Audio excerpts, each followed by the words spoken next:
let's talk about creating culture in a winning environment. You've been with the national program, gone for gold across the world.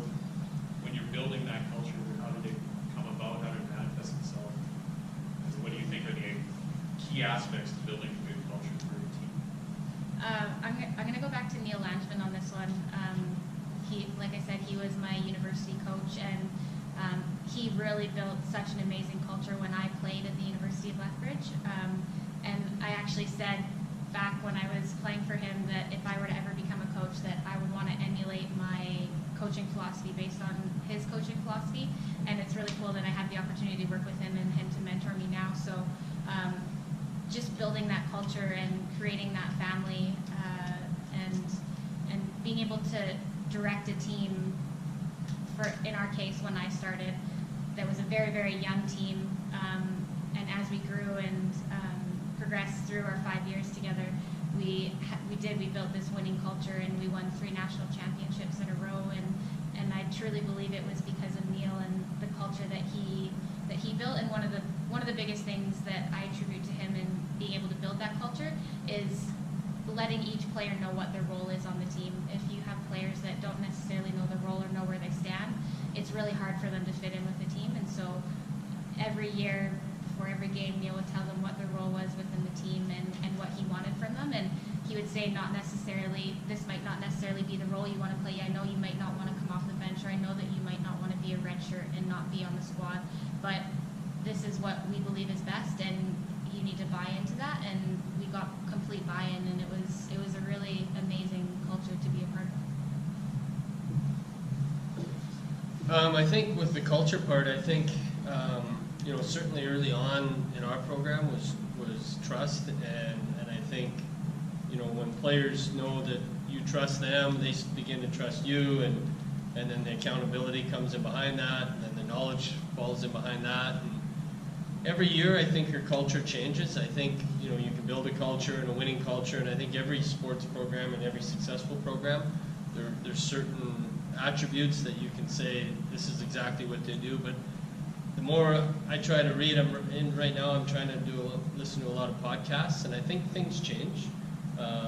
Every year your culture changes, and you need to evolve and change. And I know right now, as a group, with our group right now, our what we're trying to work on is A or B, meaning and or but.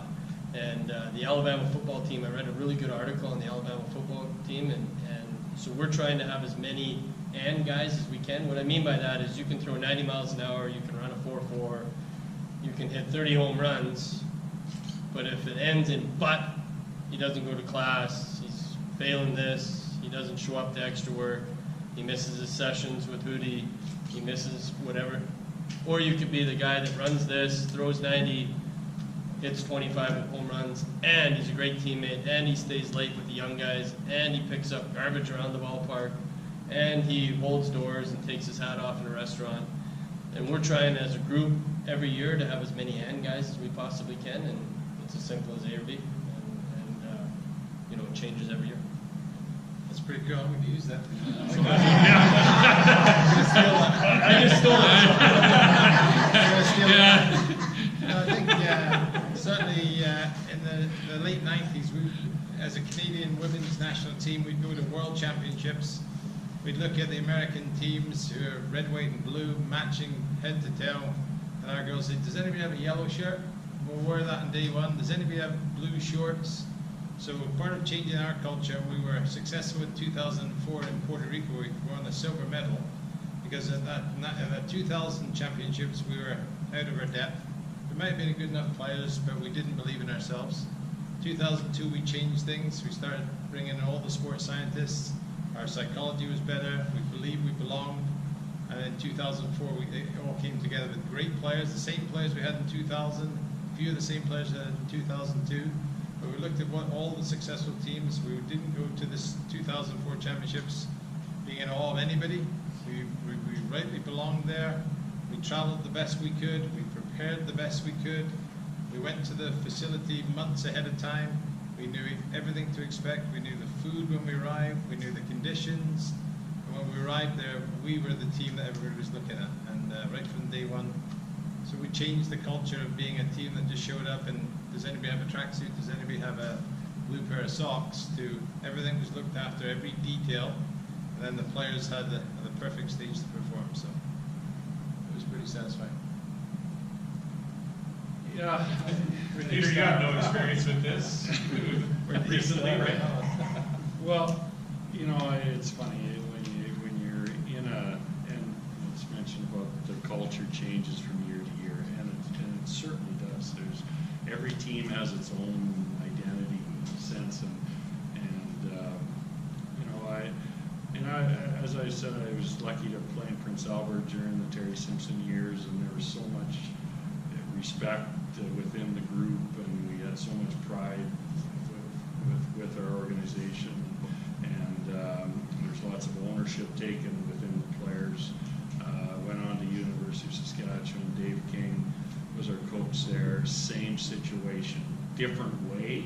Dave King was certainly different than Terry Simpson, but the ideas were still the same. The ownership, the pride factor in the organization. And I think when you take over an organization that there isn't as much pride, you know, you have to try to bring that in. And how you do it, it depends upon the situation. But I think anytime you get players to buy in and take ownership on their play and take ownership with their group and with their team, all of a sudden you're starting to make headway a little bit more and more. But we talk about the fun factor. You know, you really only have fun when you win, to be honest with you.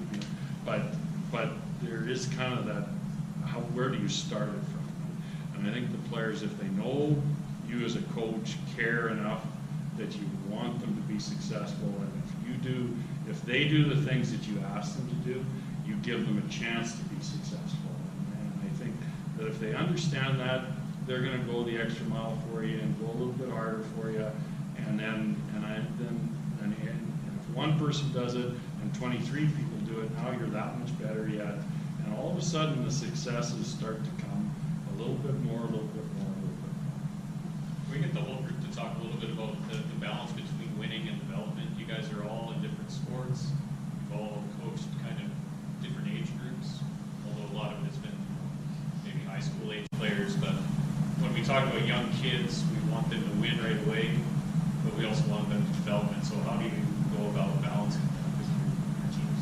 Well, for us, I mean, I think development is first and foremost. Right off the bat, we talk about, you know, teaching your players how to play and being patient with them. The winning will take care of itself if you do the right things. And when I talk about winning, I'm not talking about winning the championship again, because there's only one team that does that. I'm talking about, you know, having a successful program where you win probably more than you lose. But you know, I think that if you do the right things for your players and teach them how to play development, the winning should take care of itself. And I don't think you have to balance that. I think if you do this will take care of itself. Yeah, I think that's right. I think setting goals, so all the players are on the same path, and everybody on the team working the same way. I agree with Peter that winning looks after itself if you have all those building blocks in, and if not, then you get fired as a coach. You get a new coach who has better building blocks. But again, we are hired and fired on our results for sure as coaches. Certainly I was, in terms of the way we were selected as national coaches, was how you performed in a world championship. One event every 2 years, and I agree with Peter, if you had the building blocks, you had the players all knew what they had to do to achieve those results, and then the results came. And with Vauxhall now, it's, you know, different than when I was with the national team or stuff. To me, when you're with them, it's about winning, and development is important, but you're at a world event and you're trying to win a world gold medal. And with Vauxhall, it's unique. You know, we don't play in a league. Everything's exhibition. We play in a lot of big national tournaments or international tournaments, but it's all about development. So we haven't had a losing season yet, but I don't think I'd get fired if we had a losing season. I think I'd get fired if we had kids that weren't developing and going on to post-secondary, and that's our goal, is to send every player that comes through our doors on to post-secondary school on scholarship, athletically or academically. And so it's a little bit of a unique situation. And when we were talking about changing culture, I think the hardest thing to do with young athletes today on my end is that trying to teach them, yes, winning is fun, and yes, winning is important, but trying to teach kids to just love to compete. And it's really, really hard to find kids that just love to compete. And, I look at my own boys, one of them, like, if he doesn't win, it doesn't matter how hard he competed, it was no fun, right? But to find, if you ever find a player or an athlete that just loves to go out and compete, anything it is, and, they may be a little sore loser at times, but, but it's hard to find, and it's hard to find kids that just love to go out and just compete in anything they do. And so ours is a little unique in the sense of, I get to spend all my time on development, and a lot of times that means you're going to take 2 steps back to maybe take 3 or 4 forward, but that's part of development. And if you have a great programs all start with development. I think every single one of them, from the National Hockey League to Major League Baseball, it's about development first, and then everything else after. Yeah, I think for university, it's a really, really unique age group because they've done a lot of the development coming into, and then it is about winning as well. But I think from a coaching role and as an athlete too, as a group, when we focused on the outcome, we rarely ever got that outcome because you were focusing on the wrong things. Like they were talking about the building blocks of what you put into place. And in that regard, keeping your athletes very process focused, that was always something as an athlete that I focused on immensely. And even with all the way up to a national team, starting out with Neil and then onto the national team, it's what are you doing within the game every single step of the way? Are you focusing on your role, or are you focusing on the outcome? If you're focusing on the outcome, you're removing yourself from what you need to do in that moment. And so as much as I can now, I'm trying to relate that back from my experience as an athlete, and remembering that that's what I needed to do as an athlete and not worry about the outcome. So bringing that back to my coaching now, I'm trying to keep that in mind, that it is all about the process. And like these guys said, if you put the right building blocks in place, the process is going to take care of itself, and ultimately it's the outcome. You will hopefully get that outcome based on what the process that you take. There's a book by Carol Dweck called Mindset that's all about process versus results. I wish I would have read that book when I was 16, because I needed that. Just focusing on what you need to do and having fun. So, instead of getting pumped by LCI, and CCH. Just kind of from a personal standpoint, we'll kind of make this the last question for the panel. Before then, maybe we'll open it up to the floor. If no one has to leave right at 8, if that's okay with you. If you have an appointment, by all means, if you got to leave, you got to go. But just how do you balance your own personal life, your relationships, if you're coaching a kid of yours, how do you balance all that? You're all busy people with families, and how do you go about doing it? Well, my husband thinks that he's going to join the battered husband society because I hardly see him anymore. And I don't know if that's a coaching thing. I think so. In fact, I'm still married after 24 years because I was away for 100 days of most years. So that was a good thing from our relationship. So you can say it could be a positive. So it's certainly a positive for my wife if you asked her. So I much prefer to.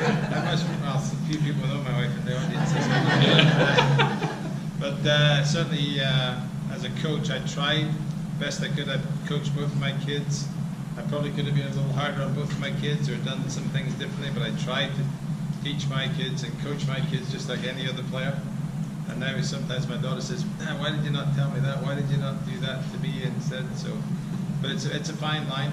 I've always tried to be equal to everybody. In terms of the time commitment, I think you work as hard as you can in the time that you have. Sometimes you go over that time, but always remembering a balance so that you have a family and you have other things that you should be interested in. But sometimes that becomes very grey sometimes in those difficult moments.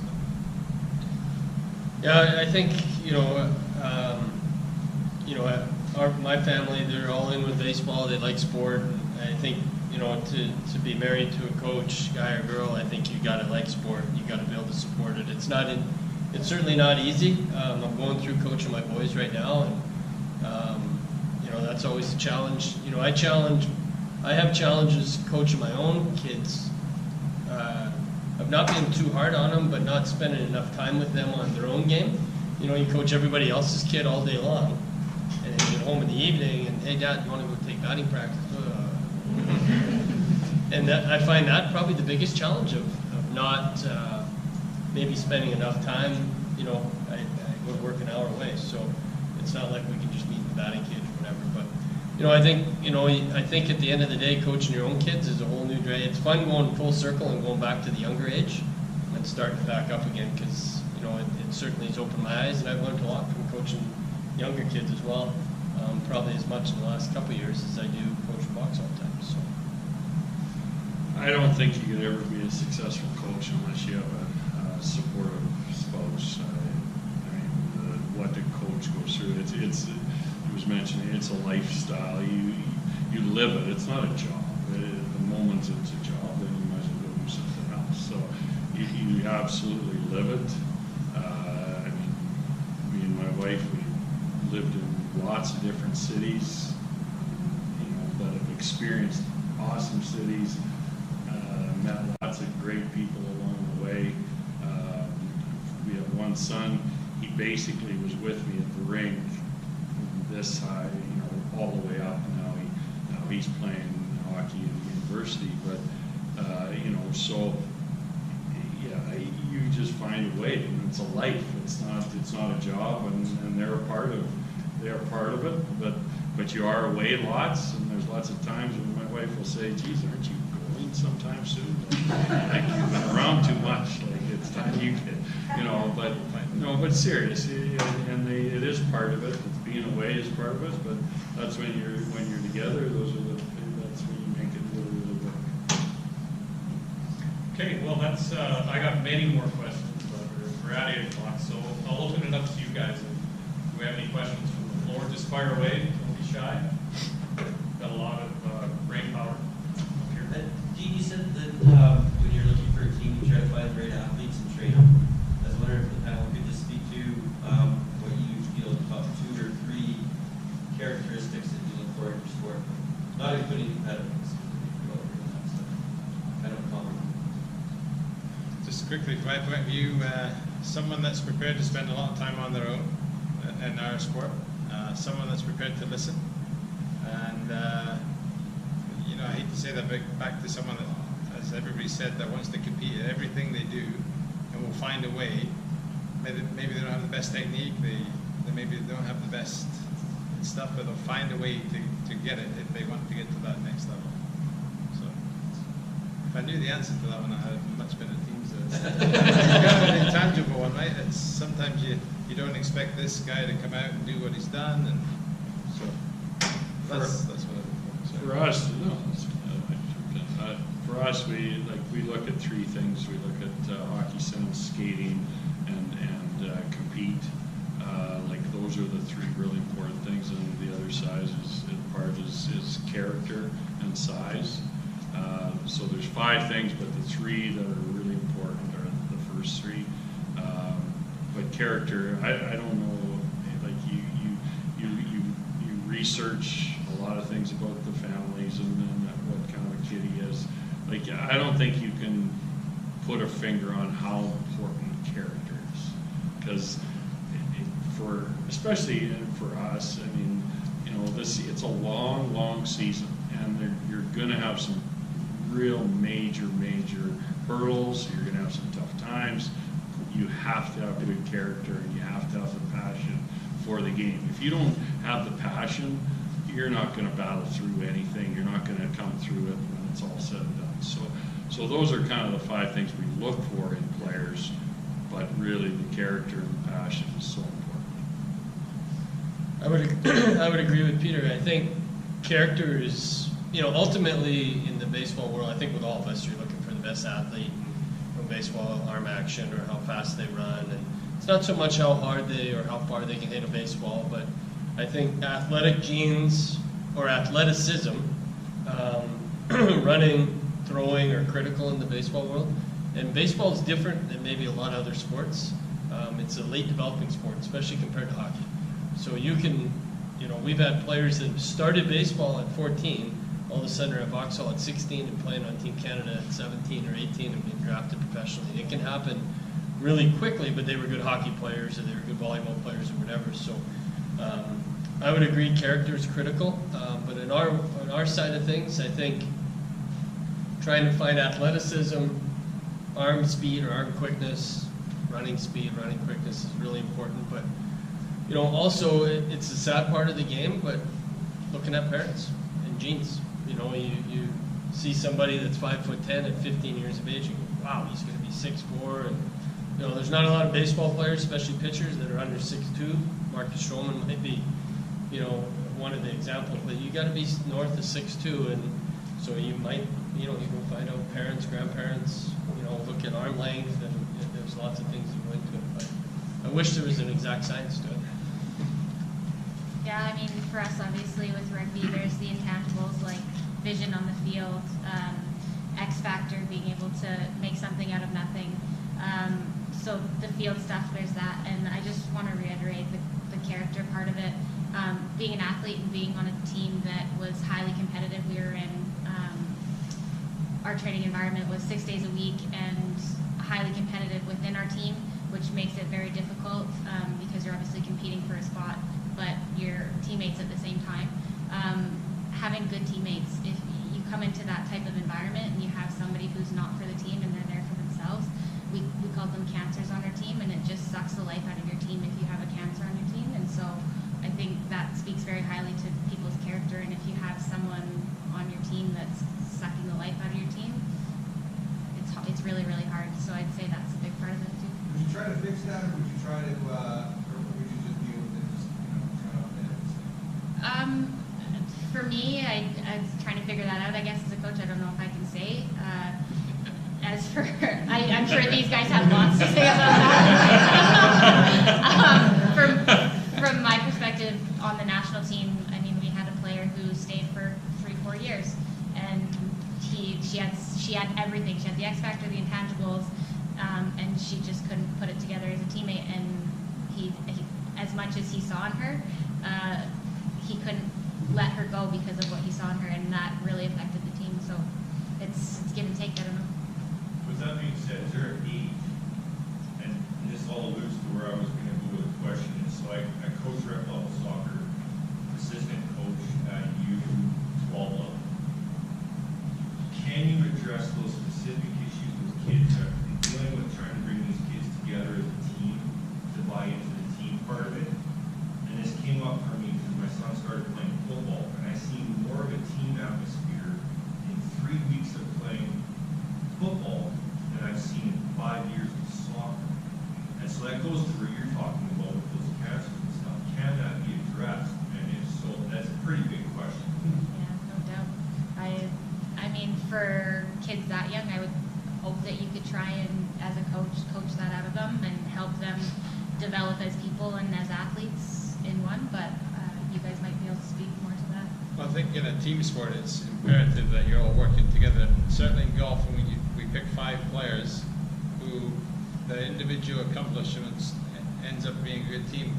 I used to quite like it if they all hated each other because they wanted to be the best in the team. So I wouldn't tell them that, and I'd kind of put you down. It was a bit uncomfortable with dinner at night, but other than that, if they were all competing that way, you used it to your advantage.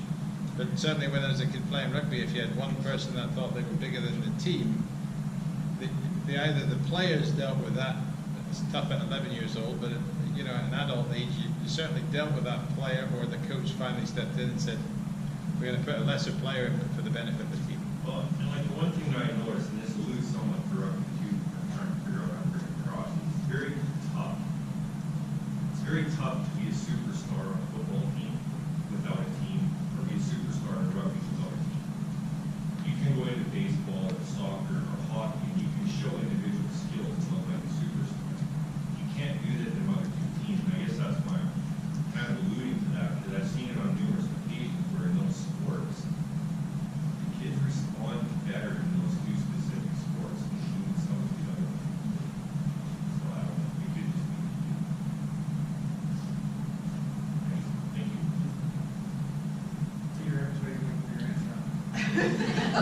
Well, it depends upon the situation. I think in minor hockey or minor sports, I think as a coach, it's your obligation to do your best to fix it. I mean, they're kids. Who's the adult here? Like, it's your obligation to fix it.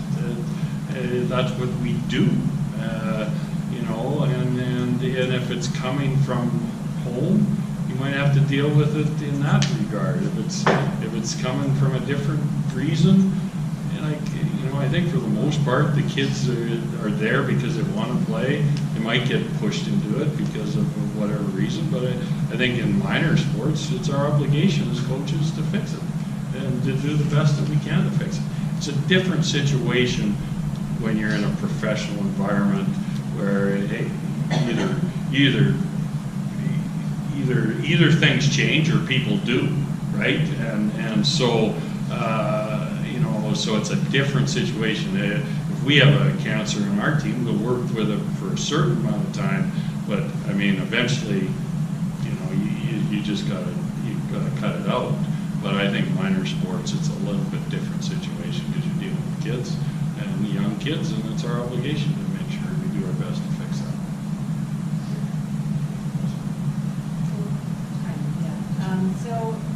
So back on the talent identification and the character of an athlete. So what age do you think that you can actually pinpoint that, and what age would you pinpoint that out? The reason I'm asking is because I've noticed a change in athletes over the last couple of years, especially with just the lack of focus and very distraction, lack of awareness is what you were talking about. And I wonder if that's just a sign of the times with all of the electronics out there and everything that has been changing with children and their activities, if it's affecting their character at a younger age and it can change it, or if that's just how kids are nowadays, or am I just crazy and I'm just have you noticed a difference? Well, I'll tell you the biggest thing that you know, and Josh is, we probably haven't done enough of this, but I think social media eats kids alive today. And you know, I deal with that probably as much as anything, trying to teach kids. And we haven't, we've been fortunate we haven't, but I know of some players that have lost scholarships based on a Snapchat or a Twitter post or you know, and it's crazy. And I think, you know, we talked a lot about it with our team last year. We called it the drift, you know, where they're on a path and then they just start to drift. And it seems like it comes back a lot to social media. It comes, and the pressures of social media and what's important on social media, and it's a fine line. You know, we've contemplated in our program to try to take phones at night. And, you know, and I'm sure, Peter, when you're on a road trip with the Hurricanes, it may be a popular topic. I don't know if you do or not, but it's tough. You know, kids are up all night, they're on phones, they're stimulated, they're, you know, and I wish I had the answer, but I think it's really important discussion, and it certainly has changed the landscape of sport.